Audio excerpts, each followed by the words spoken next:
Assalamualaikum warahmatullahi wabarakatuh.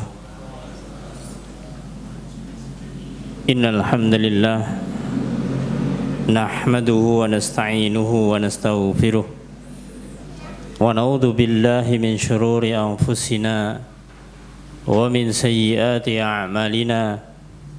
May yahdihillahu fala mudilla lahu wa may yudlil fala hadiya lahu.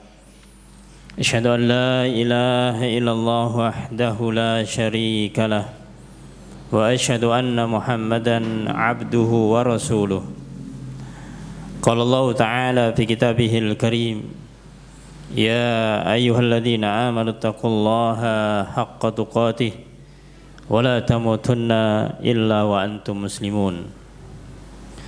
Ya ayyuhan nasu taqu rabbakumul ladzi khalaqakum min nafsin wahidah wa khalaqa minha zawjaha wa batha minhuma rijalan katsiran wa nisaa'a wattaqullaha alladzi tasaaluna bihi wal arham innallaha kana 'alaikum raqiba. Ya ayyuhalladzina amanu taqullaha wa qulu qawlan sadida yuslih lakum a'malakum wa yaghfir lakum dhunubakum wa may yuti'illaha wa rasulahu faqad faza fawzan 'azima. Amma ba'd. Fa inna astaqal hadithi kitabullah khairal hadi hadi Muhammadin sallallahu alaihi wasallam wa syarrul umuri muhdatsatuha wa kullu muhdatsatin bid'ah wa kullu bid'atin dhalalah wa kullu dhalalatin finnar. Allahumma shalli ala Muhammad wa ala alihi wa ashabihi wa man tabi'ahum bi ihsanin ila yaumiddin. Ayyuhal ikhwah azani wa azakumullah. Alhamdulillah, puji syukur kita panjatkan kehadirat Allah Subhanahu wa taala atas segala nikmat yang Allah berikan kepada kita, khususnya di pagi ini kita masih dimudahkan Allah Subhanahu wa taala untuk bisa mengisi waktu yang Allah berikan kepada kita di pagi ini dalam rangka talabul ilm, mencari ilmu, yang semoga upaya dan usaha kita selalu mendapatkan ridho dari Allah Ta'ala dan selalu mendapatkan balasan dari Allah Subhanahu wa Ta'ala. Amin ya rabbal alamin. Ayyuhal ikhwah azani wa azakumullah. Pagi ini kita akan melanjutkan membacakan kitab Al-Arba'in An-Nawawiyah, yaitu tentang hadis-hadis yang dikumpulkan oleh Imam An-Nawawi, sekitar 40-an hadis, yang dimana yang kita bacakan yaitu hadis yang ke-18. Hadis yang ke-18 yang beliau nukil an Abi Dzarrin Jundub bin Junadah wa Abi Abdurrahman Mu'ad bin Jabal radhiyallahu anhuma an Rasulillahi sallallahu alaihi wasallam qala ittaqillaha haitsuma kunta wa atbi'is sayyi'ata alhasanata tamkhuha wa khaliqin nasa bi khuluqin hasanin. Rawahu Tirmidzi wa qala hadisun hasan. Di dalam hadis ini sumbernya dari Abu Dzar, yaitu Abu Dzar Al-Ghifari, Jundub ibni Junadah, namanya Jundub bin Junadah. Juga dari Abu Abdurrahman sebagai kunyahnya Mu'ad bin Jabal, yaitu Mu'ad bin Jabal, semoga Allah meridhai keduanya. An Rasulillah sallallahu alaihi wasallam, dari Rasul sallallahu alaihi wasallam, qala, beliau bersabda, ittaqillah haitsuma kunta, bertakwalah kamu kepada Allah Subhanahu wa taala dimanapun kalian berada. Wa atbi sayyi'ah alhasanah tamkuha, dan ikutilah keburukan itu dengan kebaikan, niscaya kebaikan akan bisa menghapuskan keburukan.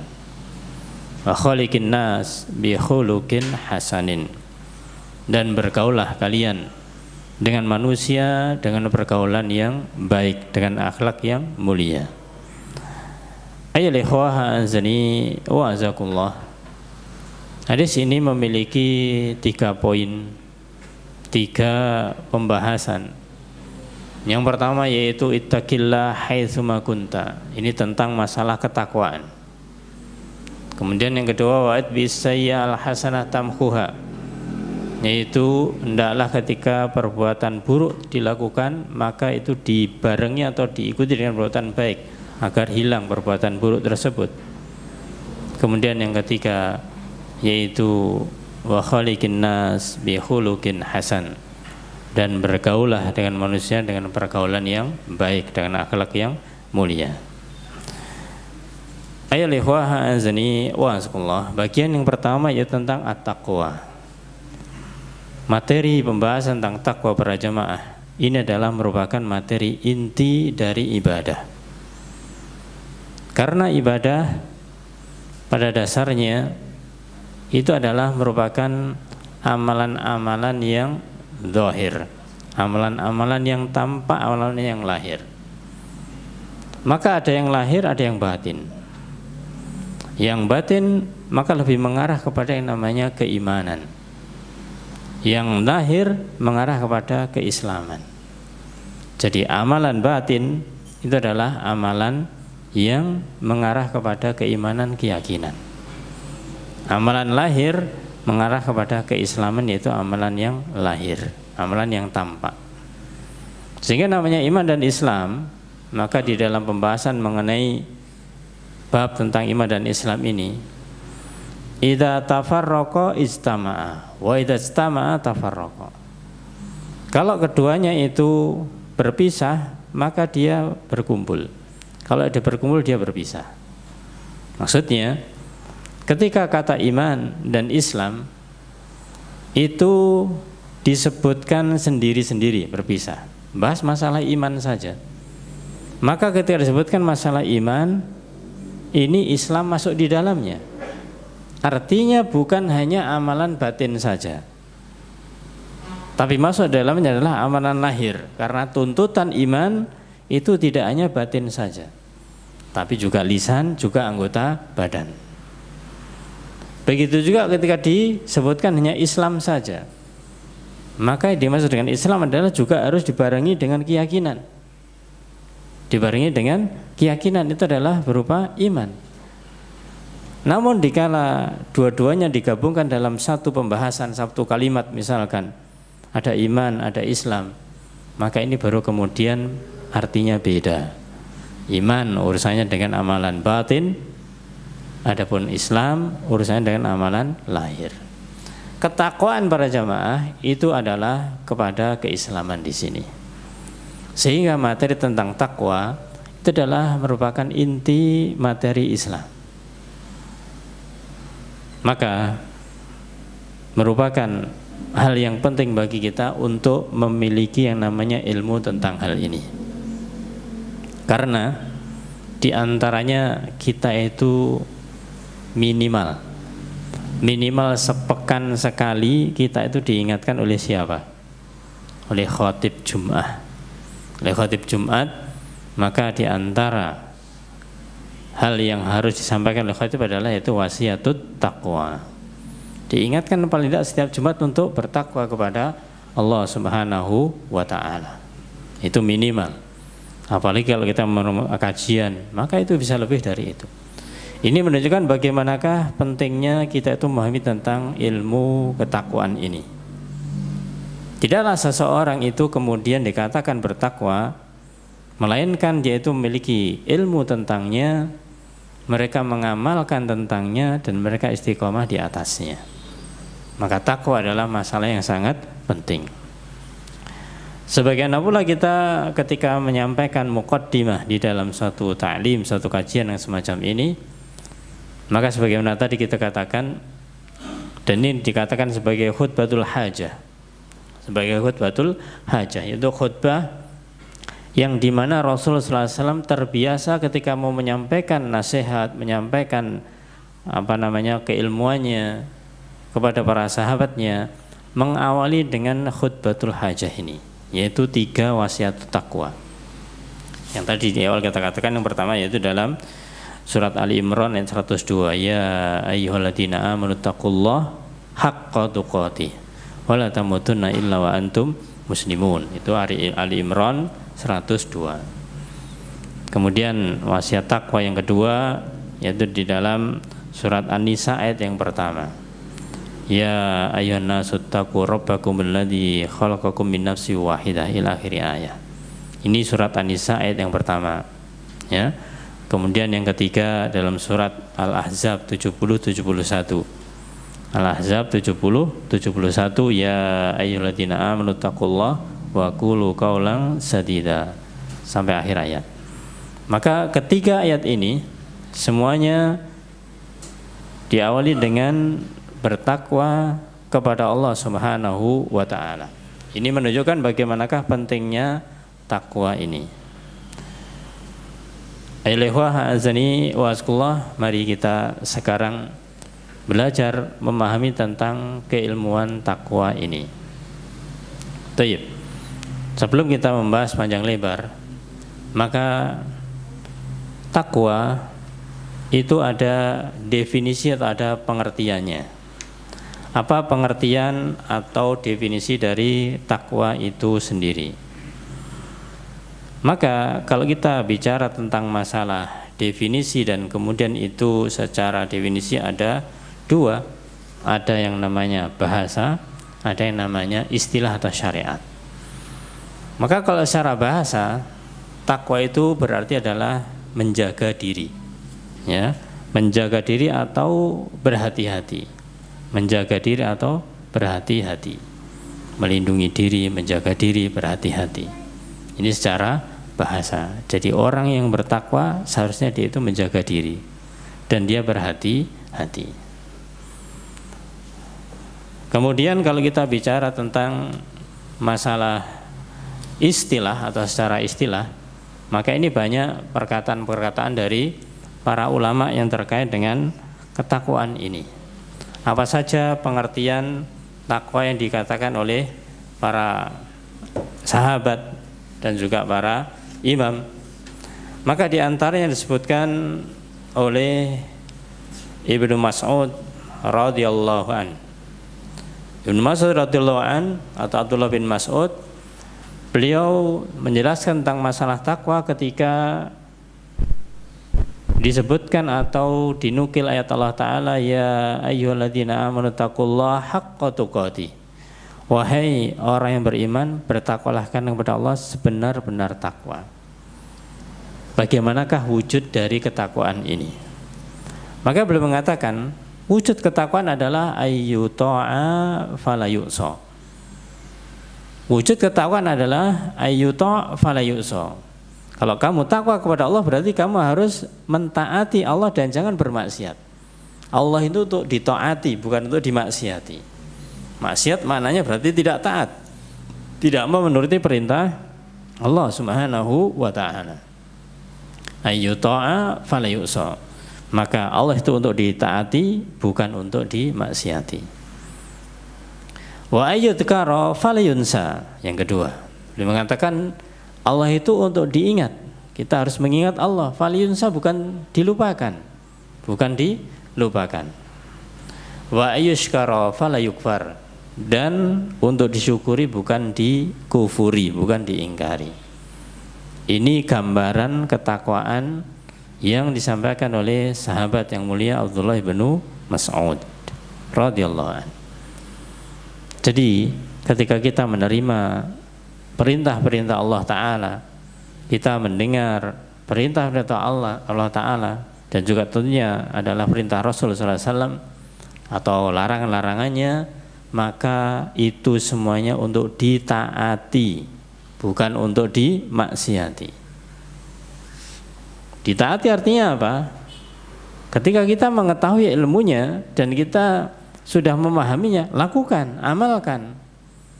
Jangan kemudian bahasa kita itu dipikir dulu, didiskusikan dulu, kemudian ya pokoknya dicari kesepakatan lah begitu. Ini berarti bukan taat kepada Allah. ketika nanti didiskusikan, kok ayatnya begini, kok kayaknya seperti ini, padahal sudah jelas ayatnya, tidak langsung ditaati, langsung diamalkan, ini jadi masalah nanti. Maka dari itu, setiap ada amalan-amalan yang itu sudah jelas perintah dari Allah dan Rasulnya, segera lakukan. Ya, maka sikap seorang mukmin adalah sami'na wa ata'na. Kami mendengar dan kami taat. Bukan sami'na wa asaina. Kami benar, kami maksiat, kami tidak taat, itu adalah orang-orang kafir. Wa yudkaru fala yunsa, maka wujud dari ketakwaan adalah kita selalu mengingat Allah SWT dan tidak melupakannya, tidak melupakan Allah Subhanahu wa ta'ala. Dan ini tidak mudah para jamaah untuk senantiasa mengingat Allah Subhanahu wa ta'ala. Teorinya gampang, kita untuk mengingat Allah, tapi faktanya sudah, jangankan satu hari, saat ini saja kita mungkin sekitar 2 jaman, ya, kurang lebih sekitar 2 jam. Katakanlah ketika kita sejak memulai sampai akhir nanti itu kita mengingat Allah Ta'ala, ya, katakanlah kita mengingat Allah karena sedang dalam kajian, sedang mengkaji ayat Allah Ta'ala, hadis-hadis Rasulullah SAW. Kita bentuknya adalah majelis dzikir di sini, majelis yang berfungsi untuk mengingat Allah Ta'ala. Mengingat artinya itu mempelajari ayat-ayatnya, ya, kita memahaminya, mengingat. Ini 2 jam. Apakah kemudian menjelang mulai selesai nanti sampai menjelang duhur, katakanlah kita mengingat Allah ataukah tidak? Setelah duhur sampai asar mengingat apa tidak? Asar sampai maghrib mengingat apa tidak? Nah, kalau kita mau jujur para jamaah, kita itu masih sering lupa dibandingkan mengingatnya. Berarti apa? Ketakwaan kita perlu ditingkatkan. Wa yushkara fala yukfar, dan disyukuri bukan dikufuri. Maka apapun yang kita miliki, apapun yang kita dapatkan, disyukuri, itu adalah bentuk ketakwaan kepada Allah Subhanahu wa ta'ala. Kita mendapatkan berupa rizki yang banyak, alhamdulillah. Yang kurang juga alhamdulillah. Yang sedikit alhamdulillah. Itu semuanya adalah pemberian dari Allah Ta'ala. Sedikit maupun banyak sama. Samanya apa? Sama, semuanya adalah Allah yang menentukan, Allah yang membagikan. Maka kurang ataupun lebih harus bersyukur kepada Allah Subhanahu wa ta'ala. Karena kalau kita mengkufuri, berarti kita ketika mendapatkan lebih syukur, berterima kasih. Kalau kurang kita tidak berterima kasih. Ini berarti kufur namanya. Maka harus syukrun nikmah, tidak boleh kufurun nikmah. Harus bersyukur pada nikmatnya Allah dan tidak boleh kufur nikmat. Ini pengertian pertama dari at-taqwa yang disebutkan oleh Abdullah ibnu Mas'ud radhiyallahu anhu. Kemudian pengertian yang lainnya, yang kedua kita mungkin sampaikan, yaitu ada beberapa pengertian, tapi 2 pengertian ini sudah mewakili. Yang ini sangat masyhur dan juga banyak disampaikan oleh para doa, para asatidzah, yang dinukil dari perkataan Talq bin Habib. Perkataan dari Talq bin Habib yang dimana ketika beliau ditanya tentang masalah ketakwaan ini, untuk memadamkan yang namanya fitnah, untuk menyelesaikan atau mencari solusi dari fitnah, itu adalah takwa. Jadi ketika ada banyak masalah, ada banyak permasalahan, ada banyak katakanlah bahkan musibah, maka solusinya adalah takwa. Oleh karena itu Allah berfirman, ya, wa may yattaqillaha yaj'al lahu makhraja. Barang siapa yang bertakwa kepada Allah, pasti Allah akan memberikan dia jalan keluar. Itu solusi, adalah solusi dari berbagai masalah. Dan biasanya manusia ini rata-rata permasalahannya yang dikeluhkan itu adalah urusan rezeki, urusan rezeki. Maka Allah berfirman berikutnya apa? Setelah itu, wa may yattaqillah yaj'al makhraja wa wa yarzuqhu min haitsu la yahtasib. Dan Allah akan berikan rezeki dari arah yang tidak disangka-sangka. Karena rata-rata manusia itu biasanya ngeluhnya masalah ini. Dan rezeki yang dimaksud itu sebenarnya umum rezekinya, tidak hanya masalah harta. Tapi rata-rata manusia itu baru ngeh itu dapat rezeki ataupun tidak di dalam masalah harta. Dia sehari-harinya bisa sehat, bisa bekerja, bisa mulai berangkat kerja, bisa pulang kerja di rumah, bisa mengerjakan itu. Kadang-kadang lupa sehat itu juga merupakan rezeki. Ya, ketika dia dapat katakanlah bisnis atau ke pasar atau jualan atau yang lainnya, kemudian ternyata dia nggak dapat untung atau bahkan rugi misalkan, dia merasa tidak mendapatkan rezeki. Iya, dalam masalah itu berarti itu adalah ujian dari Allah Ta'ala. Ya, maka siapa saja yang ingin keluar dari permasalahan, ingin menyelesaikan fitnah, maka hendaklah dia itu kembali mewujudkan yang namanya ketakwaan. Maka beliau mengatakan, apa itu yang dimaksud dengan ketakwaan? Maka beliau mengatakan, yaitu Talaq bin Habib rahimahullah ta'ala, an ta'mala bi ta'atillah ala nurim minallah tarju thawaballah. An ta'mala bi ta'atillah, engkau beramal dengan ketaatan kepada Allah Subhanahu wa taala. Amalannya yang kita lakukan itu dalam rangka taat kepada Allah Subhanahu wa taala. An ta'mala bi ta'atillah ala nurin minallah, yaitu berdasarkan di atas cahaya dari Allah Subhanahu wa ta'ala. Kita bisa beramal, bisa mewujudkan ketaatan karena mendapatkan nur, mendapatkan cahaya dari Allah, mendapatkan hidayah dari Allah, mendapatkan hidayah itu taufik dari Allah Subhanahu wa ta'ala. Dan tidak hanya sampai di situ beramal, tapi juga watarju thawaballah, dan engkau berharap pahala dari Allah Subhanahu wa ta'ala. Ini urusan mengamalkan. Karena namanya takwa itu beramal, melakukan perintah dan meninggalkan larangan. Ini yang mengamalkan. Anta mala bi taatillah ala nurim minallah wa tarju thawaballah. Engkau beramal dengan ketaatan kepada Allah Ta'ala berdasarkan cahaya atau di atas cahayanya Allah Ta'ala, tarju thawaballah, engkau mengharapkan pahala dari Allah Ta'ala. Sebaliknya, wa antatsruka ma'siyatallah, dan engkau meninggalkan kemaksiatan kepada Allah Subhanahu wa ta'ala ala nuri minallah, di atas cahayanya Allah, karena petunjuk Allah Subhanahu wa ta'ala. Kita bisa meninggalkan kemaksiatan itu karena mendapatkan hidayah dari Allah, mendapatkan cahaya dari Allah Ta'ala. Dan kita meninggalkan tujuannya adalah takhafu iqaballah, karena kita takut, khawatir akan siksanya Allah Subhanahu wa ta'ala. Maka ini definisi atau pengertian yang melingkupi atau sudah mencukupi. Karena dalam keseharian kita beramal, melakukan perintah atau meninggalkan larangan. Maka yang ditekankan di sini, kita bisa melakukan perintah itu karena hidayah dari Allah, nurun minallah. Dan ketika kita bisa melakukan, harus ada harapan. Harapan kita apa? Tarju thawaballah. Harapan kita pahala dari Allah Ta'ala. Sebaliknya, ketika meninggalkan sesuatu yang maksiat, kita juga mendapatkan hidayah Allah Ta'ala sehingga bisa meninggalkannya.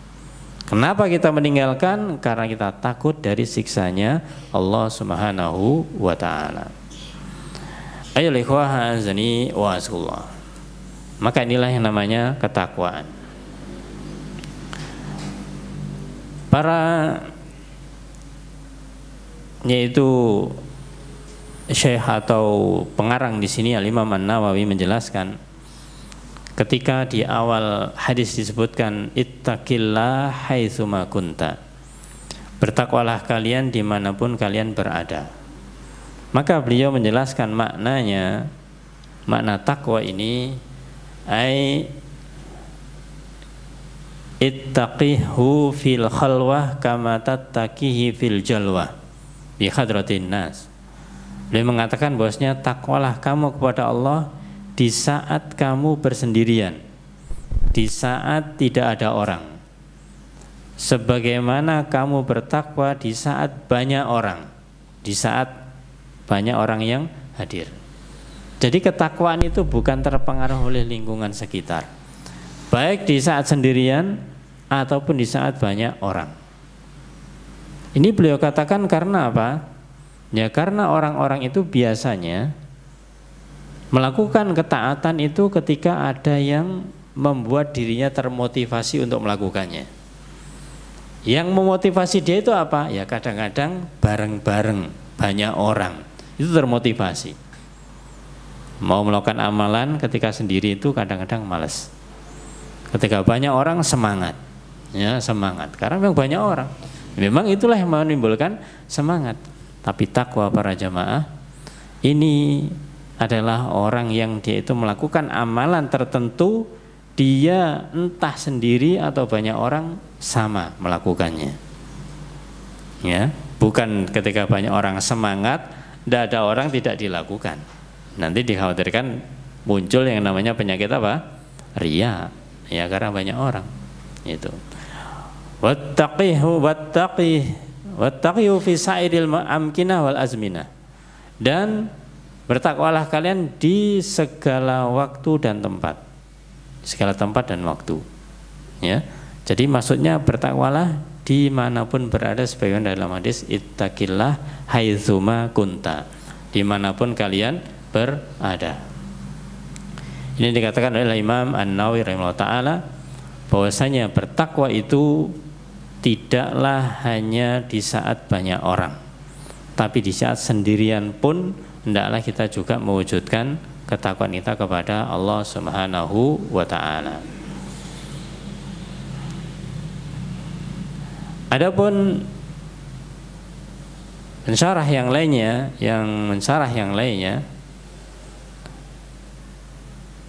yaitu Syekh Utsaimin rahimahullah taala, beliau mengatakan makna ittaqillah yaitu fi'lu amrin minat taqwa wa huwa ittikhadu wiqayatin min adzabillah. Fi'il amr. Ittaqillah adalah merupakan fi'il amr. Merupakan fi'il amr, kata kerja perintah. Dari kata at-taqwa. Jadi at-taqwa itu kata dasar atau kata benda. Kemudian ittaqi itu adalah merupakan kata perintah. Apa maknanya? Beliau mengatakan ittikhadu wiqayatin min adzabillah, yaitu menjadikan pelindung, ya, menjadikan pelindung, membuat tameng, membuat pencegah min adzabillah, dari azab Allah Subhanahu wa taala. Jadi orang yang bertakwa itu diibaratkan seperti itu, membuat tameng, membuat pelindung, menjaga dirinya dari apa? Azab Allah Subhanahu wa taala. Apa yang menjadi pelindung ini, menjadi tameng ini apa? Bi fi'li awamirih, yaitu dengan melakukan perintah-perintah Allah Subhanahu wa taala. Wajtinabi nawahihi, dan menjauhi segala larang-larangan Allah Subhanahu wa taala. Maka itulah yang namanya takwa. Itulah yang dinamakan dengan takwa. Maka beliau ingatkan ketika Rasul bersabda ittaqillah haitsuma kunta, ai fi ayyi makanin kunta, dimanapun kalian berada maka upayakan tetap bertakwa. Fala tattaqi lillah fi makanin yarakan nasu fi, janganlah kamu bertakwa kepada Allah di tempat ketika di tempat itu banyak manusia yang melihat. Wala tattaqi fi makanin la yarahu fihi ahadun, dan kamu tidak bertakwa ketika tidak ada seorang pun yang melihatnya. Maka justru ujian ketakwaan ini adalah dikala kita sedang sendirian. Ketika kita sendirian para jamaah, maka kita itu seakan-akan tidak ada yang mengawasi. Ya karena memang tidak ada orang, tidak ada yang mengawasi. Tapi ketika banyak orang, ya perasaan naluriah, ya, perasaan kebiasaan itu muncul, gak enak, sungkan, pakewuh dan lain-lain, kan begitu. Ibaratnya misalkan kita terbiasa misalkan apa? Katakanlah sebelum sholat wajib misalkan, sebelum sholat wajib maka kemudian kita doa, misalkan sebelum sholat wajib setelah adzan misalkan menunggu iqamat kita berdoa kepada Allah Ta'ala, dan itu adalah salah satu tempat yang mustajabah. Maka ketika itu kita di masjid banyak orang itu kita semangat ya, karena melihat kanan kiri kok pada berdoa begitu. Kita nggak doa nggak enak begitu. Padahal sebenarnya juga masih banyak yang harus dijawab WA-nya. Ada urusan banyak begitu. Tapi karena sudah masuk masjid, orang sudah pada berdoa, ikut-ikutan doa. Nah di saat sendirian, ya tidak di dalam masjid, apalagi kita masih di rumah misalkan, ya mendengar adzan, menunggu iqamat, karena kita di rumah dan sendirian atau di luar masjid, sudah kita tidak berdoa, kita malah justru menyelesaikan urusan dunia kita terlebih dahulu. Nah disinilah ketika kita sendirian. Tapi ketika di kondisi yang banyak orang kita mungkin lebih bisa melakukannya. Tapi itu harus hati-hati. Jangan sampai karena orang lain. Artinya ketika di banyak orang ataupun sendirian harusnya sama. Harusnya sama. Makanya kalau misalkan kita kebetulan sholat sunnahnya itu tidak di masjid, ya karena memang disunnahkan namanya sholat sunnah di rumah, bukan di masjid. Kalau sholat wajibnya di masjid. Tapi kalau misalkan rumahnya jauh, khawatir terlambat ke masjid, nanti sholat sunnah di masjid, ya tidak ada masalah, boleh. Ya. Tapi kalau rumahnya misalkan 1-2 rumah dari sini, ya, kemudian ketika adzan sholat sunnah di rumah, kemudian baru ke masjid, maka ini dibolehkan. Nah, kembali kepada sini. Bahwasanya seseorang yang dia itu melakukan ketakwaan, maka dia tidak terpengaruh oleh situasi dan kondisi banyak orang atau sedikitnya. Maka dia akan terus berusaha istiqomah dengan apa yang sudah dilakukannya. Ayo ikhwah azani wa azakumullah. Taib. Itu yang terkait dengan masalah pengertian ketakwaan. Kemudian bicara masalah takwa ini para jamaah, supaya kita ini tahu dan kita ini lebih meyakini dan kita juga bisa mengamalkan. Ingat bahwasanya wasiat atau takwa itu adalah wasiat langsung dari Allah dan Rasulnya. Di antara yang dari Allah Ta'ala yang 3 ayat yang kita sebutkan tadi itu, dan masih banyak ayat yang lainnya. Ya, wasiat takwa, maka itu di dalam banyak ayat Allah itu disebutkan. Di antaranya 3 yang sudah kita sebutkan tadi itu, yang dinamakan dengan khutbatul hajah.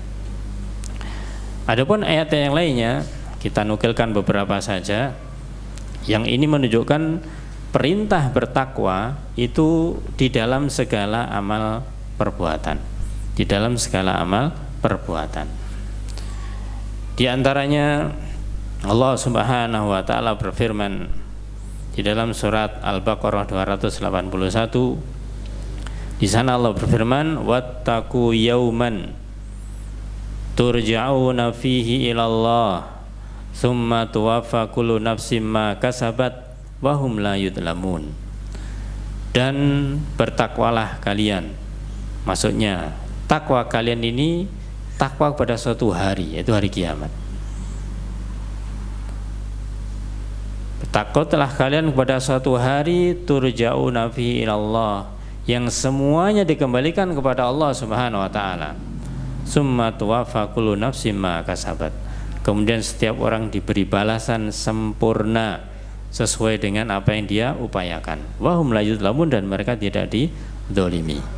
Jadi di hari kiamat nanti itu akan ada yang namanya pengadilan yang seadil-adilnya. Karena yang mengadili adalah Allah Subhanahu wa ta'ala. Ini adalah juga perintah bertakwa. Maka dari sini makna takwa yang lain adalah takut. Takut apa? Takut akan azabnya Allah Subhanahu wa ta'ala, takut akan murkanya Allah Subhanahu wa ta'ala. Jadi ketika kita mengatakan ittaqillah, takwalah kalian kepada Allah, di antara maknanya adalah takutlah kalian kepada Allah Ta'ala. Takut akan apanya? Azabnya, siksanya. Sehingga kalau antum mungkin sering mendengar orang-orang Arab mengatakan ittaqillah, ittaqillah. Ada orang yang berbuat salah, ittaqillah. Ya, orang berbuat tidak baik, ittaqillah. Ini mengingatkan bahwasanya perbuatannya dia itu tidak benar dan dia hendaklah takut itu ada balasannya, ada ancaman siksa dari Allah Ta'ala, maka jangan dilakukan lagi. Ya, jangan dilakukan lagi. Nah, ini perintah takwa di dalam ayat Allah SWT yang lainnya. Kemudian juga yang sering kita dengarkan surat Al-Hasyr ayat 18. Allah berfirman, ya ayyuhalladzina amanu taqullaha wal tandur nafsum ma qaddamat lighad wattaqullah innallaha khabirum bima ta'malun. Ada dua perintah ketakwaan di sini. Wahai orang beriman, ittaqullah, bertakwalah kalian kepada Allah Ta'ala, wal tandur nafsum ma qaddamat lighad, dan perhatikanlah apa yang telah diperbuatnya untuk hari esok. Muhasabah, untuk introspeksi. Wattaqullah, takwalah kalian kepada Allah, diulangi lagi takwanya. Innallaha khabirun bima ta'malun. Sehingga Allah Maha mengetahui atas apa yang kalian kerjakan itu. Ini diantara ayat Allah Ta'ala yang menunjukkan perintah tentang ketakwaan. Maka tidak sedikit pula perintah-perintah takwa yang datang dari Rasul Shallallahu Alaihi Wasallam, diantaranya hadis yang sedang kita baca. Ittaqillah haitsuma kunta. Ini adalah wasiat Rasul Sallallahu Alaihi Wasallam kepada umatnya untuk bertakwa kepada Allah Ta'ala. Juga wasiat Rasul Sallallahu Alaihi Wasallam ketika di haji wada, yaitu ketika beliau haji, ya, ini haji wada hari pertama dan terakhir, karena beliau haji hanya sekali saja. Apa yang diwasiatkan di haji wada tersebut? Beliau berkata atau beliau bersabda, ittaqullaha rabbakum, bertakwalah kalian kepada Rabb kalian, kepada Allah Ta'ala sebagai Rabb kalian. Wasallu khamsakum, dan sholatlah kalian, yaitu sholat 5 waktu.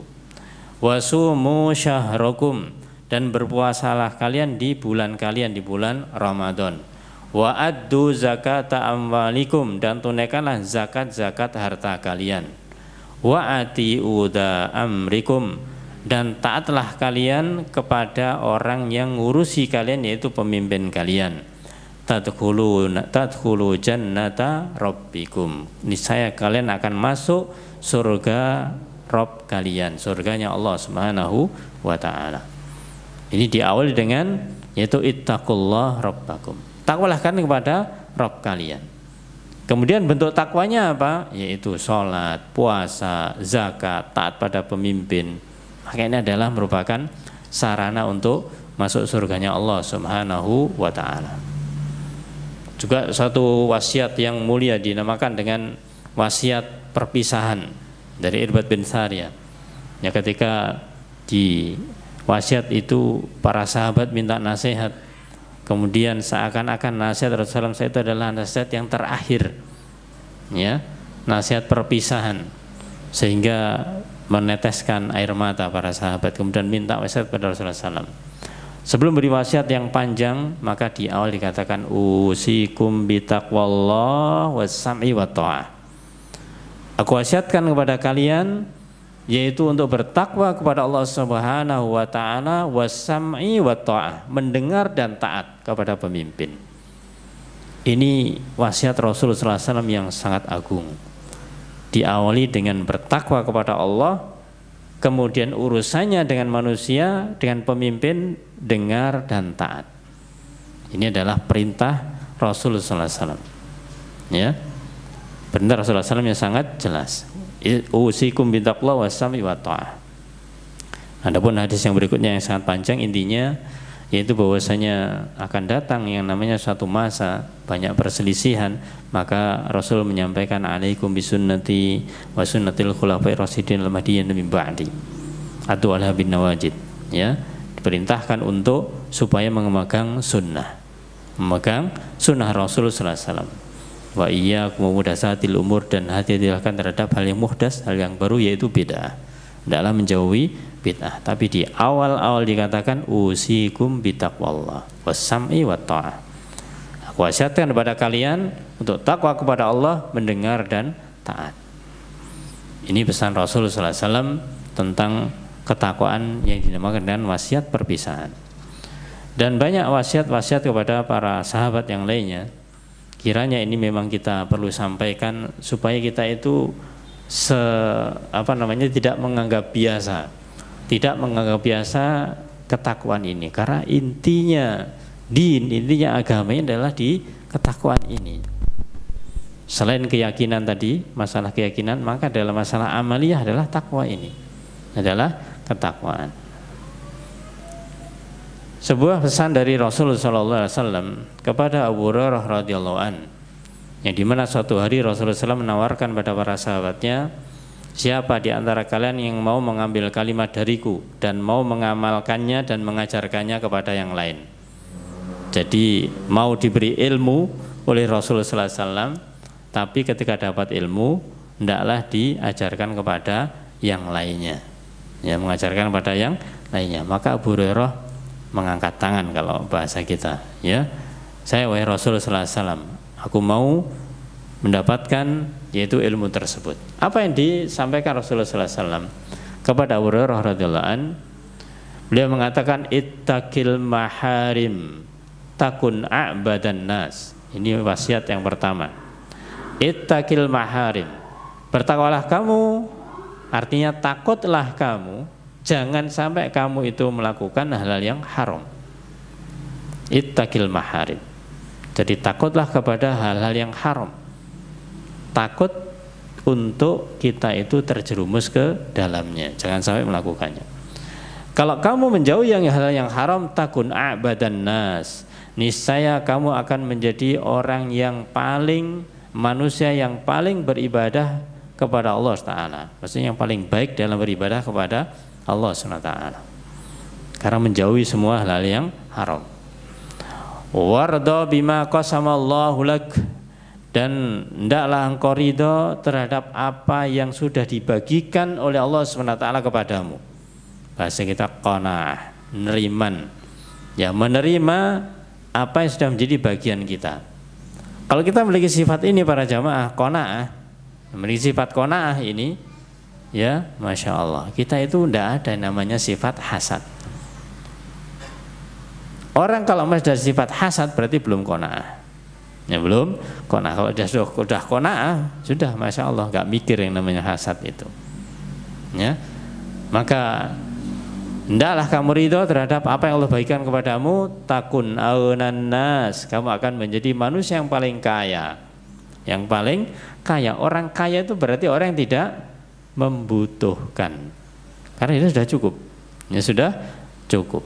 Maka orang kalau qanaah merasa cukup berarti dia kaya, gak butuh soalnya, ya, cukup dengan yang Allah berikan kepadanya, tidak butuh dari manusia.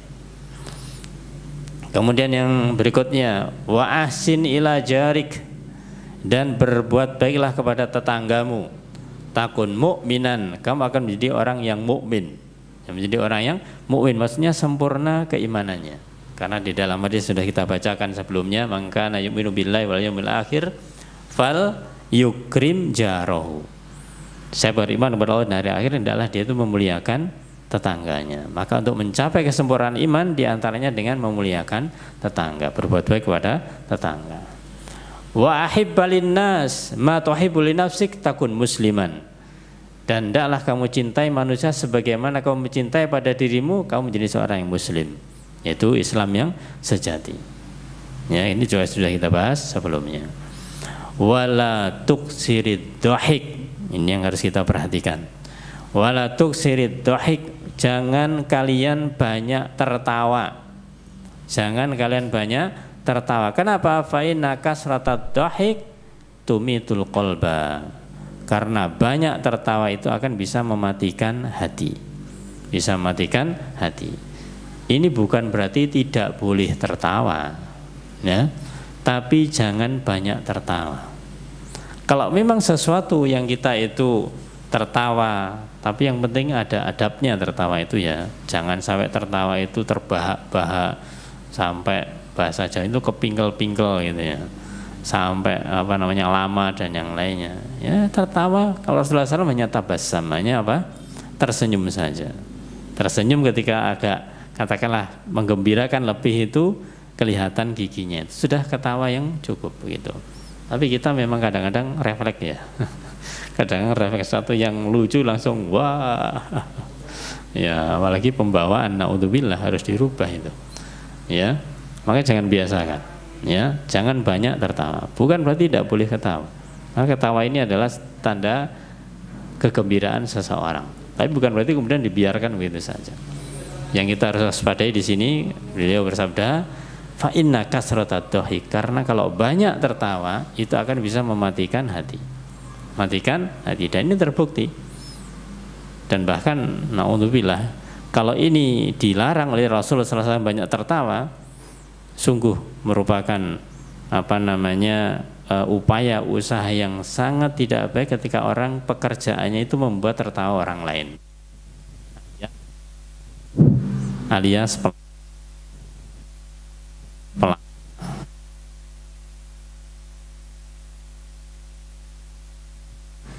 Taib. Jadi ya azani wa azakumullah. Maka dari itu, maka kita hendaklah berusaha bagaimanakah tidak tahu.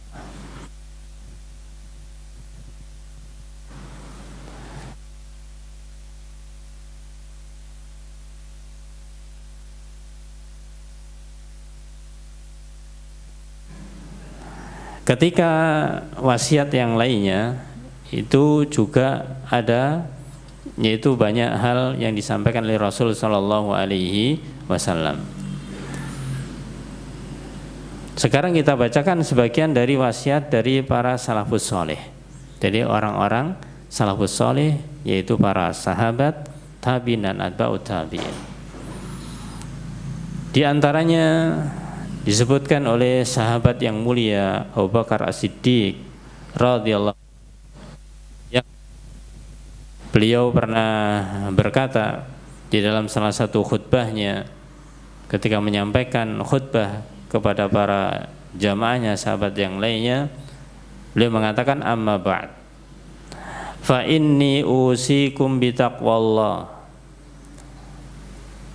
sesungguhnya aku wasiatkan kepada kalian untuk bertakwa kepada Allah Subhanahu wa ta'ala, wa antusnu alaihi bima huwa ahluh, dan pujilah dia karena dialah yang berhak untuk dipuji.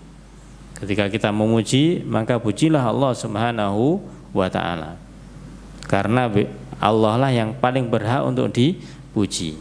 Kita mengatakan alhamdulillah, segala puji lillah, bagi siapa? Bagi Allah Subhanahu wa ta'ala. Jadi pertama wasiat takwa, kemudian menyampaikan kalau memuji maka pujilah Allah Subhanahu wa ta'ala. Ini menunjukkan bahwasanya kita tidak dilarang untuk memuji orang selama tidak membuat fitnah, tidak membuat orang itu celaka dan yang lainnya. Tapi pujian yang awal adalah kepada Allah Subhanahu wa ta'ala. Wa antuhlitu raubata birrahbah. Nah, ini pesan beliau keberikutnya adalah hendaklah kalian memadukan antara raubah wa rahbah. Raubah itu memiliki semangat untuk beramal, mendapatkan pahala, dan rahbah itu rasa takut dari siksanya Allah Ta'ala. Ya, kalau dalam bahasa lainnya itu roja wal khauf, harapan dan rasa takut. Maka adalah dipadukan dua-duanya ini supaya tidak jomplang, supaya tidak berat sebelah. Kalau orang misalkan berat raubahnya, berat rojaknya, ya nanti melakukan perbuatan maksiat, dia mengatakan kan Allah Ghafurur Rahim, Allah Maha Pengampun. Ya, ini kalau jomplang atau berat raubahnya atau rojaknya. Tapi sebaliknya, ketika orang itu berat mengenai khaufnya atau di sini rahbahnya, maka orang yang berbuat dosa sedikit saja sudah diklaim masuk neraka. Nah, jadi ahli neraka. Ini juga keterlaluan. Ya, satunya ifrat, satunya tafrid. Ya, satunya itu berlebihan di dalam menggampangkan, satunya berlebihan di dalam mengetatkan begitu. Ya, maka Ahlussunnah itu berada di tengahnya. Wa tajma'ul ilhafa bil mas'alah, dan hendaklah kalian itu selalu berdoa Meminta doa kepada Allah SWT secara terus menerus, jangan pernah putus, jangan pernah putus. Fa inna Allah azza wa jal athna ala Zakaria wa ahlihi baitih. Karena sungguhnya Allah Ta'ala telah memuji Nabi Zakaria berserta keluarganya. Ini perkataan dari Abu Bakar As-Siddiq. Abu Bakar As-Siddiq. Kemudian dari sahabat yang lainnya, yaitu dari Umar bin Khattab radhiyallahu an. Suatu hari Umar bin Khattab radhiyallahu an menulis surat kepada putranya Abdullah bin Umar. Pesan dari orang tua kepada anaknya. Apa pesannya Umar bin Khattab kepada Abdullah bin Umar? Fa inni usika bitaqwallah azza wajal. Sesungguhnya aku berwasiat kepadamu agar kamu bertakwa kepada Allah Subhanahu wa taala.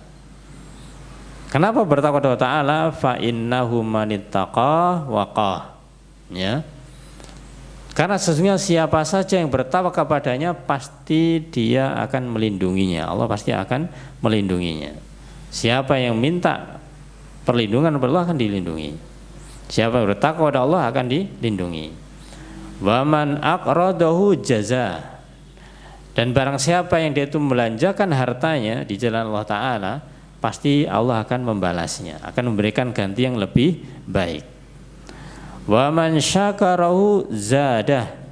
Barang siapa bersyukur kepada Allah Subhanahu wa taala, pasti Allah akan tambahi. La in syakartum la azidannakum. Wa ja'alit taqwa nusba ainaika wa jalaa qalbik. Maka jadikanlah yang namanya ketakwaan itu adalah di hadapan kedua matamu. Ya, sebagai pusat perhatian harus fokus selalu bertakwa dan menjadi penerang hatimu, menjadi penerang hati kita. Itulah wasiat dari Umar bin Khattab radhiyallahu an kepada putranya Abdullah bin Umar. Dan masih banyak yang lain para jamaah ya ikhwah azaniyatullah, yaitu pesan-pesan tentang at-taqwa ini. Tapi berikutnya terkait dengan ketakwaan ini, ketahuilah bahwasanya ketakwaan ini letaknya itu bukan di luar tapi di dalam. Itu di dalam qalb, di dalam hati. Ini mengenai letak ketakwaan itu di mana. Allah Subhanahu wa taala berfirman di dalam surat Al-Hajj ayat yang ke-32. Di dalam ayat itu Allah berfirman, "Dzalika wa may yu'azzim sya'airallah fa innaha min taqwal qulub." Dzalika yang demikian itu wa may yu'azzim sya'airallah. Barang siapa yang mengagungkan syiar-syiarnya Allah. Namanya mengagungkan syiar Allah berarti dia melaksanakan perintah-perintah Allah Subhanahu wa taala. Fa innaha min taqwal qulub, maka sesungguhnya adalah hal timbul dari ketakwaan di dalam hatinya atau ketakwaan hati. Ini menunjukkan bahwasanya takwa itu dari dalam hati. Kemudian muncul ke dalam lisan dan dalam anggota badan. Di dalam hadis yang lainnya yang panjang, dalam hadis sahih riwayat Imam Ahmad, maka beliau bersabda, la tahasadu wa la tanajashu wa la tabaghadu wa la tadabaru wa la bai'u wa la yabi ba'dukum ala ba'i ba'd wa kunu ibadallahi ikhwana. Al muslimu akhul muslim, la yadlimuhu wa la yahduluhu wa la yakdibuhu wa la yahkiruhu. At-taqwa hahuna, at-taqwa hahuna, at-taqwa hahuna. Setelah Rasul menyampaikan bahwasanya banyak hal-hal yang kita harus ingat, tidak boleh dilakukan, tidak boleh, yaitu saling dengki, saling membenci, saling mencari kesalahan orang lain, membelakangi, dan kemudian mengambil haknya orang lain yang sudah dibeli orang lain diambilnya. Maka diperintahkan wa kunu ibadallahi ikhwana. Jadilah kalian hamba Allah yang bersaudara.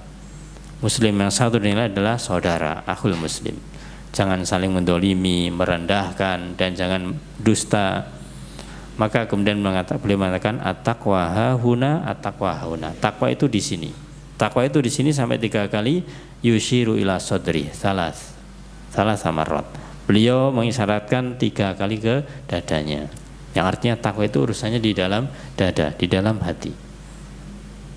Sehingga di sini para jamaah, kalau kita kemudian mengatakan Masya Allah si fulan ini orangnya orang yang bertakwa, apakah kita tahu isi hatinya?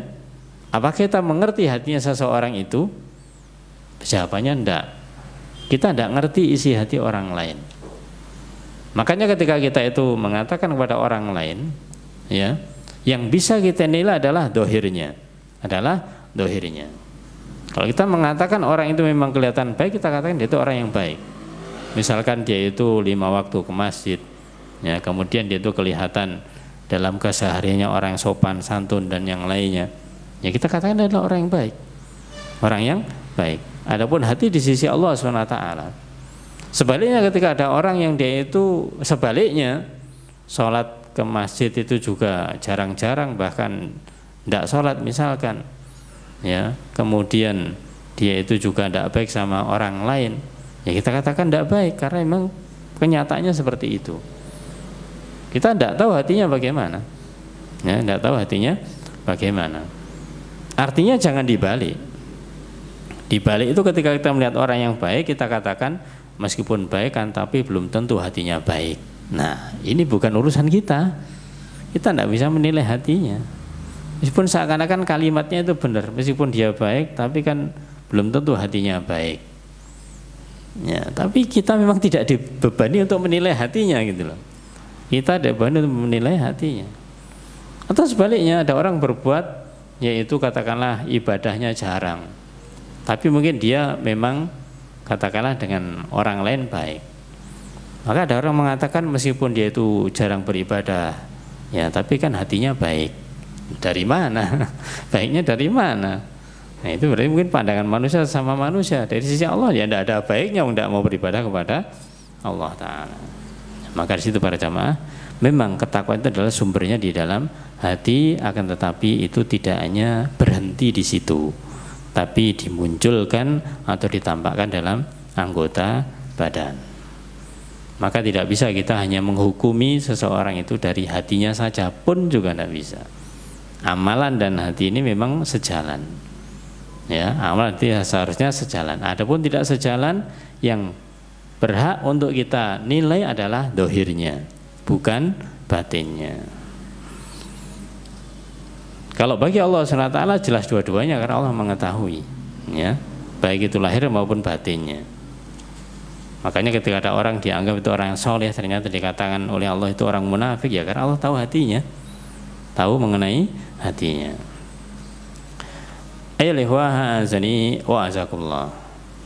Nah, itu yang terkait dengan masalah di mana sebenarnya ketakwaan itu. Kemudian ya lihwahazani wa'azakullah, tentunya ketika kita belajar yang semacam ini, kita itu menginginkan untuk bisa mendapatkan namanya derajat takwa ini, ingin mendapatkan namanya ketakwaan ini. Maka ada beberapa bahasa sekarang itu tips, ya, ada beberapa tips, sebenarnya itu ada ilmu begitu. Bagaimanakah kita itu bisa meraih ketakwaan ini? Tayyib. Untuk bisa mendapatkan ketakwaan kepada Allah Subhanahu wa Ta'ala, maka yang pertama dan paling utama itu adalah kita harus talabu al-ilmi, mencari ilmu, harus talabul ilm, yaitu ilmu din, ilmu syar'i. Mencari ilmu yaitu ilmu, maksudnya ilmu agama, ilmu yang dimana terkait dengan din, terkait dengan syariat, terkait dengan agama ini. Ya karena memang urusannya adalah urusan agama. Tidak, urusannya bukan urusan dunia, urusan ilmu dunia tidak. Maka betapa banyak orang yang mereka itu kalau urusan dunianya sudah, Masya Allah, gelarnya bertumbuk-tumbuk, ya, sampai gelar paling tinggi, profesor misalkan. Bahkan tidak hanya satu gelar profesor ini, bisa mungkin 2-3 yang dimiliki, misalkan kalau ada. Tapi ternyata apakah itu yang menunjukkan bahwasanya dia orang bertakwa? Tidak, belum tentu. Ya, belum tentu. Justru ketika dia itu waktu hidupnya, umurnya dihabiskan untuk itu, dipertanyakan mana waktunya untuk Allah Subhanahu wa Ta'ala. Maka sebagai berbalik dari itu, kita lihat dari para a'immah, para imam, para ulama, apalagi para sahabat tabi'in dan tabi'in, maka hidupnya dicurahkan hanya untuk din, untuk agama. Artinya apa? Artinya selalu belajar tentang masalah agama ini. Apalagi para sahabat memiliki yaitu hamasah, memiliki semangat untuk selalu bertanya kepada Rasul sallallahu alaihi wasallam, mencari ilmu, mencari tahu dari Rasul sallallahu alaihi wasallam. Sehingga Allah berfirman, innama yakhsyallaha min ibadihi al ulama. Sesungguhnya yang takut kepada Allah dari hambanya ini adalah para ulama, yaitu orang yang punya ilmu. Maka ketakwaan ini butuh ilmu. Ketakwaan butuh yang namanya al ilmu, ya. Untuk mewujudkan takwa butuh ilmu, sebagaimana Imam Bukhari mengatakan al ilmu qabla al qauli wal amal. Ilmu itu adalah sebelum ucapan dan perbuatan. Untuk mewujudkan ketakwaan itu dengan bentuk ucapan, dengan bentuk perbuatan, maka ilmuilah dulu. Maka harus mengilmui dulu, dan ini buahnya takwa. Seluruh apa saja yang mau kita amalkan hendaklah diawali dengan ilmu. Al ilmu qabla al qauli wal amal. Ilmu itu adalah sebelum ucapan dan perbuatan. Maka jangan sampai kita itu meninggalkan ilmu. Dan talabul ilm para jamaah itu beda dengan yang namanya tanya jawab. Beda dengan namanya tanya jawab. Artinya apa? Kalau namanya tanya jawab, mungkin seorang itu bertanya begini masalahnya, jawabannya boleh, jawabannya tidak boleh, ini halal, ini haram, ini wajib, ini sunnah, ini makruh, ini katakanlah haram, ya. Itu adalah tanya jawab. Tapi yang namanya talabul ilm itu adalah orang yang betul-betul bagaimanakah dia itu memahami ilmu-ilmu yang dia itu pelajari sedikit demi sedikit, pelan-pelan. Ibarat belajar tentang masalah keimanan atau masalah tauhid, ya. Maka dia tidak kemudian sudahlah saya sudah tidak mampu untuk belajar itu, tidak mampu untuk belajar itu, biar yang lain saja yang belajar, saya tak belajar yang lain, begitu. Ini orang yang putus asa namanya, orang yang putus asa. Sehingga terjadi apa? Padahal kehidupan dirinya itu akan terkait dengan yang namanya tauhid itu. Nah, dia ngerti apa enggak kalau hidupnya itu ibadah? Karena begitu dilakukan tidak ngerti kalau hidupnya itu bentuk ibadah, enggak tahu dia. Makanya harus dipahami. Maka takwa ini juga demikian, harus kita itu mencarinya. Mencari apa? Mencari keilmuannya. Setelah dapat ilmu, maka kita berusaha memahaminya dan diamalkan.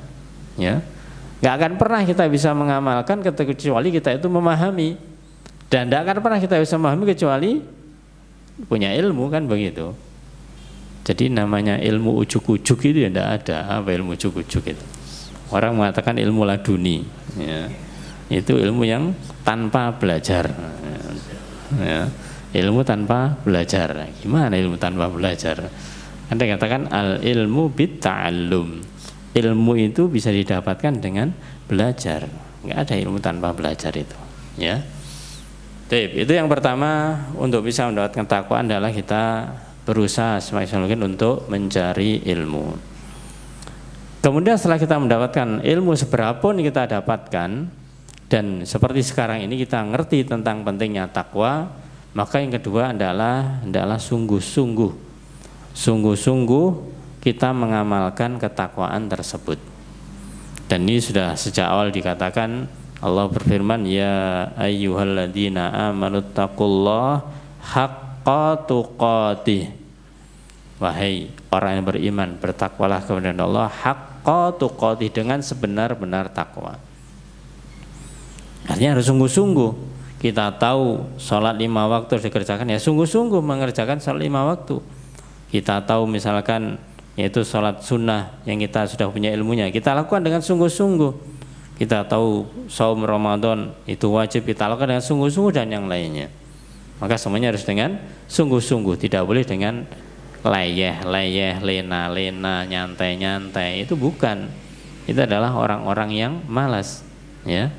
Maka tidak ada suatu keberhasilan kecuali dilalui dengan apa? Dengan sungguh-sungguh. Kenapa kadang-kadang orang-orang itu kalau masalah dunia, masalah akhirat itu kadang-kadang nyantai-nyantai saja, tapi kelas dunia tidak mau nyantai. Kenapa? Ya, orang pengen sukses, jadi pengusaha sukses, ingin ini jadi sukses, dia ngerti yang harus dilakukan itu adalah ini dan sungguh-sungguh. Tapi kalau dia disuruh sukses untuk menjadi orang yang berilmu, menjadi orang yang soleh, itu malas. Kenapa? Jawabannya ini tadi. Jawabannya karena ilmu. Ya, karena ilmu. Dia ketika ingin sukses itu dia ngerti kalau mau sukses itu harus belajar dari nol, katakanlah dari bawah sampai melakukan ini tahapan ini dia tahu, dan itu dilakukan oleh dia. Itu adalah dia mencari ilmu dan tahu tujuannya sukses di dunia. Tapi ketika seseorang itu dalam urusan din, urusan masalah agama, nah ini tidak punya ilmu, bagaimana bisa sukses? Tidak akan pernah sukses kalau tidak belajar. Nah, memang permasalahannya itu kalau orang itu urusan dunia itu memang tampak kasat mata, tampak di depan mata. Tapi kalau urusan din, urusan agama ini kan seakan-akan tidak tampak. Ya, padahal sebenarnya amalannya itu banyak. Amalnya itu banyak. Itu yang kedua, yaitu kita harus bersungguh-sungguh di dalam mewujudkan ketakwaan. Kemudian yang ketiga adalah kita hendaklah mengkaji, mentadaburi sumber dari takwa ini adalah Al-Quran was Sunnah. Ya, mempelajari dengan baik tentang Al-Quran dan As-Sunnah. Artinya sudah kita sampaikan tadi bagaimana wasiat takwa di dalam Al-Quran, di dalam As-Sunnah. Maka hendaklah kita terus merojaah, terus mengulang-ulang hal tersebut untuk menguatkan keilmuan kita. Dengan kuatnya ilmu kita, maka kita akan bisa melakukan atau bisa mengamalkannya. Dan jangan lupa yang keempat, yaitu kita banyak berdoa. Berdoa kepada Allah Subhanahu wa taala agar Allah memudahkan kita mendapatkan, memiliki, mengistiqomahkan kita di dalam ketakwaan. Banyak doa yang disampaikan Rasulullah SAW, diantaranya disebutkan yaitu dalam doa dari hadis riwayat Imam Muslim, hadis yang sahih, bahwasanya Rasul mengajarkan tentang masalah doa ketakwaan yang berbunyi Allahumma inni as'alukal huda wat tuqa wal afafa wal ghina. Allahumma ya Allah, inni as'aluk, aku mohon kepadamu al-huda, petunjuk. Kemudian yang kedua ini wat tuqa, dan ketakwaan. Jadi takwa itu harus diminta. Petunjuk, ketakwaan, wal afaf, kesucian diri, wal ghina, dan kecukupan. 4 hal ini. Maka 4 hal ini adalah 4 hal yang dimana kita itu hendaklah meminta kepada Allah Ta'ala, diantaranya ketakwaan. Jadi ketakwaan itu tidak bisa tadi datang secara ujuk-ujuk tiba-tiba, itu enggak. Ya, kita harus belajar dan minta kepada Allah. Kenapa? Karena orang yang bertakwa adalah merupakan nikmat dari Allah Subhanahu wa taala. Allah yang memberikan. Allah yang memberikan. Maka karena Allah yang punya, maka kita minta kepada Allah Subhanahu wa taala. Allahumma inni as'alukal huda wat tuqa wal afafa wal ghina. Ya Allah, aku mohon kepadamu yaitu petunjuk, ketakwaan, kesucian diri, dan juga kecukupan. Doa yang lainnya, Rasulullah SAW mengajarkan doa pula di dalam hadis sahih riwayat Imam Muslim dan juga An-Nasa'i. Beliau mengajarkan doa Allahumma inni a'udzubika minal ajzi wal kasali wal jubni wal bukhli wal harami wa adzabil qabr.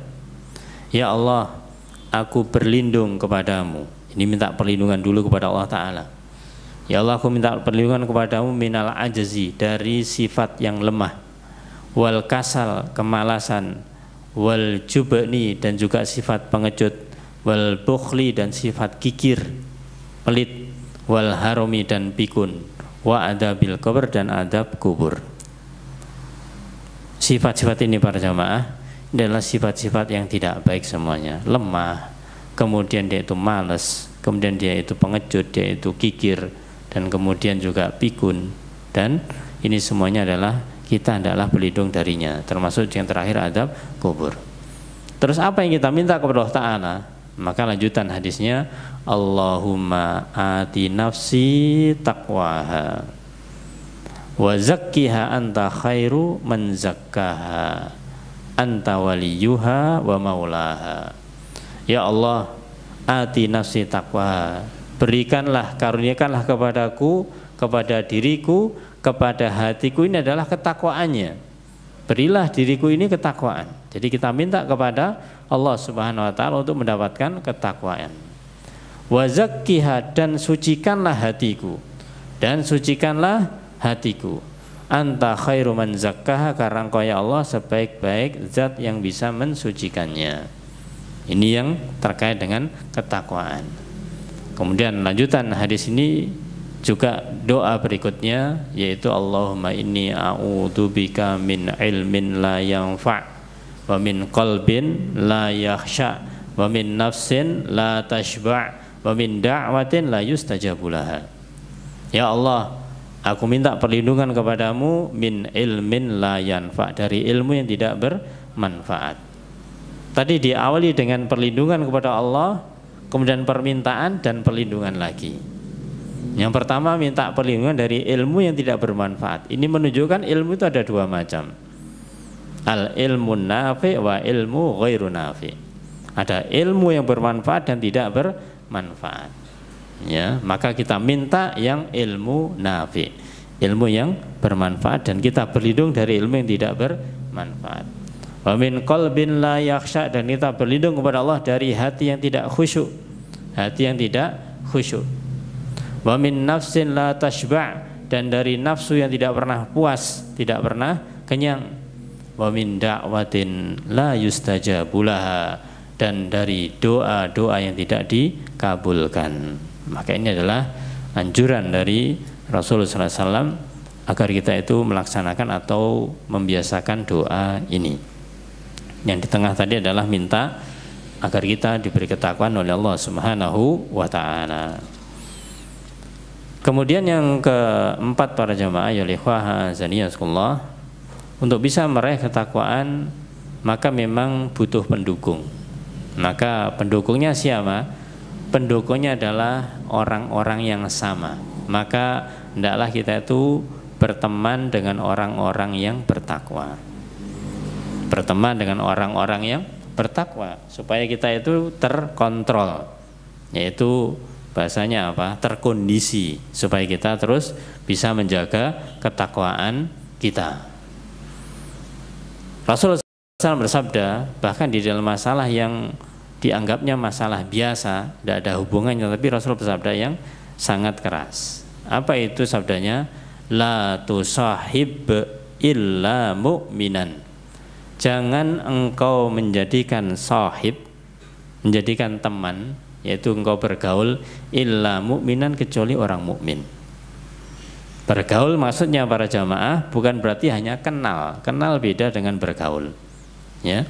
Kalau kita kenal ya mungkin meskipun dengan orang kafir, misalkan kita mungkin kenal, ya mungkin kebetulan ada teman SD, teman SMP, dulu dia bukan agamanya Islam, ya kita kenal.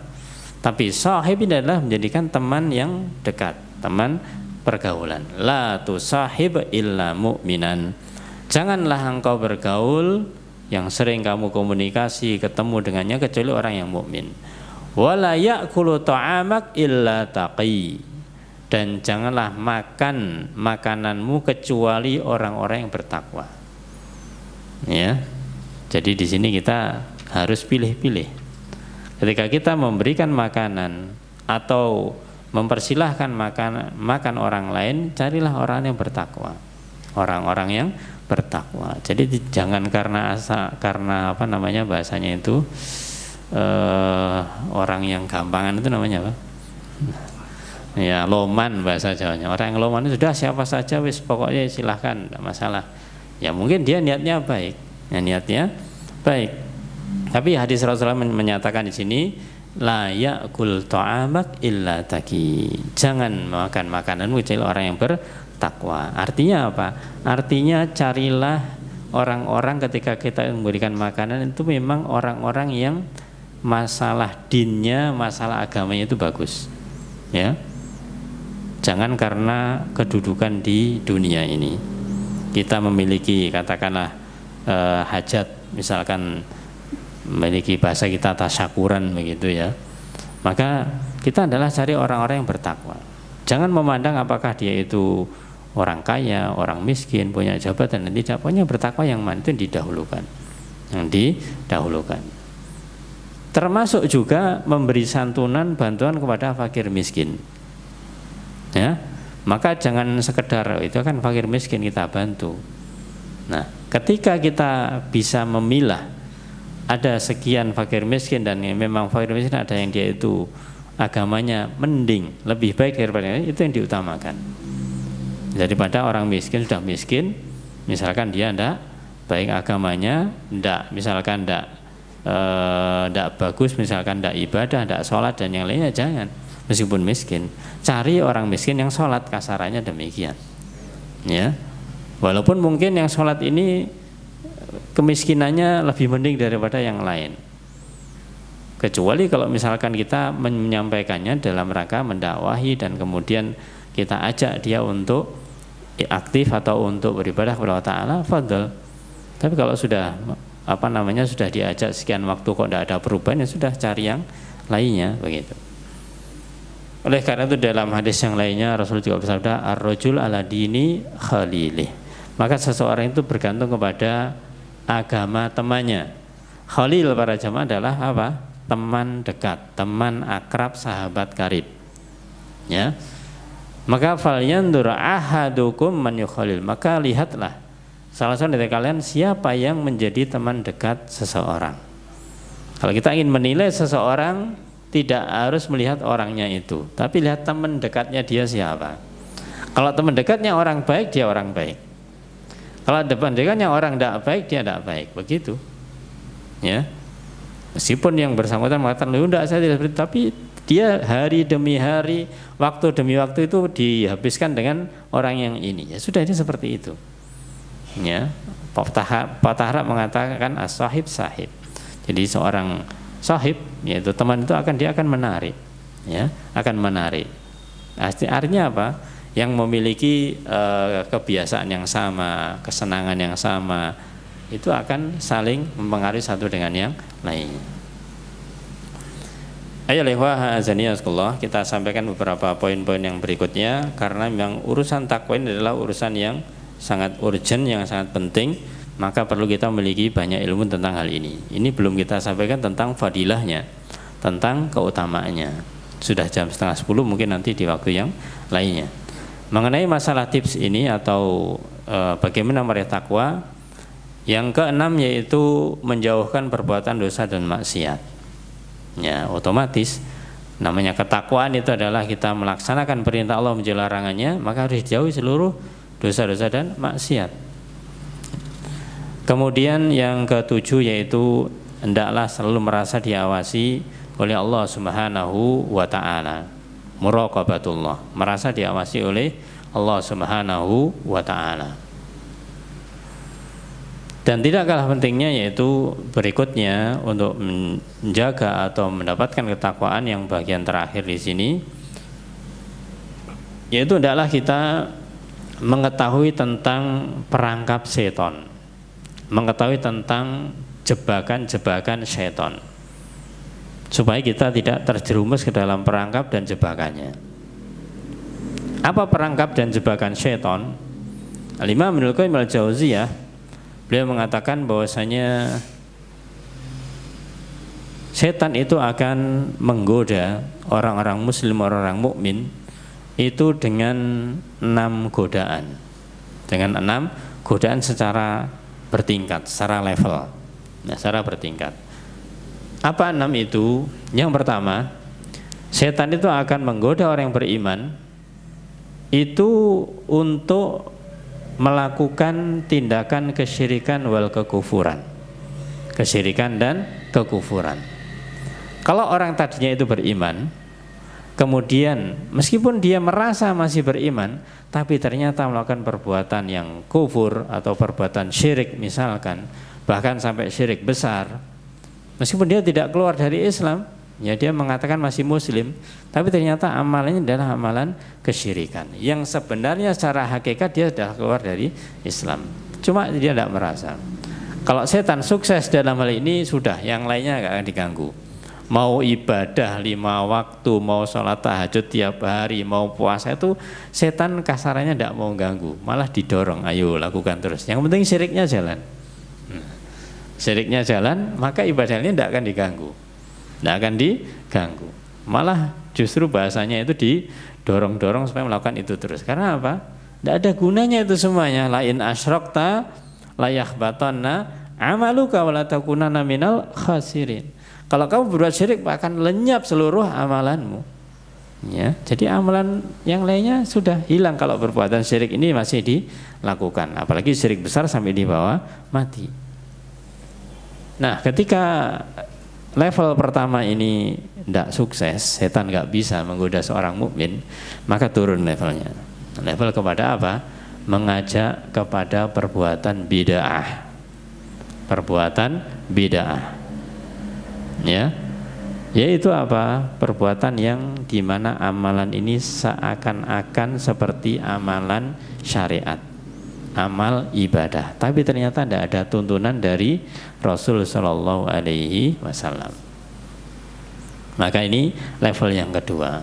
Orang kalau sudah terkena amalan bid'ah para jamaah, bagaimana dia itu mau bertaubat? Wong amalannya merasa dia benar. Ya. Ini makanya levelnya itu lebih tinggi di yang kedua. Adapun yang ketiga adalah melakukan dosa-dosa besar. Kalau bid'ah setan tidak sukses, maka yang diupayakan adalah agar manusia melakukan dosa-dosa besar. Nah, kalau orang berbuat dosa, apalagi dosa besar, ketika dia itu katakanlah sedang hatinya itu sedang katakanlah tenang, ditanyai dia akan ngakui dosanya itu. Dia akan mengakui adalah dosa yang dia lakukan atau adalah dosa besar. Dia akan ngakui. Maka dikatakan tadi bahwasanya bid'ah itu lebih parah daripada kemaksiatan. Ya, setan lebih suka manusia ini melakukan bid'ah daripada maksiat. Karena kalau kebid'ahan tidak membuat orangnya itu taubat, kalau maksiat ada kemungkinannya untuk bertaubat.